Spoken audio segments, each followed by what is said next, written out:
Bir donishmand aytadi, dushman kerak bo'lsa, yaqin do'stlarni ko'paytir. Yaxshi dushman chiqmas begonalardan.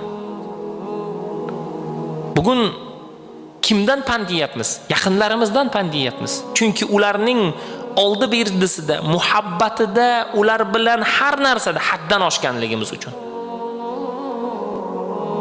Farzandimizni, o'g'limizdir, qizimizdir, ulardan pand yeyapmiz. Oilalari buzilyapti, ular tarbiyasiz bo'lyapti, harom yo'lga kirib qolyapti, zino qilyapti. Aytganimizga quloq solmayapti, kelajakda kerakli odam bo'lmayapti. Nega? Ularning muhabbatida haddan oshganmizki, qattiqqo'llik qilmaganmizki, nazorat qilmaganmizki, aytganini aytgan, deganini degan muhayyo qilganmizki, bugungi kunda haddan oshganimiz uchun nima bo'lyapti? Ulardan pand yeb qolyapmiz bugun.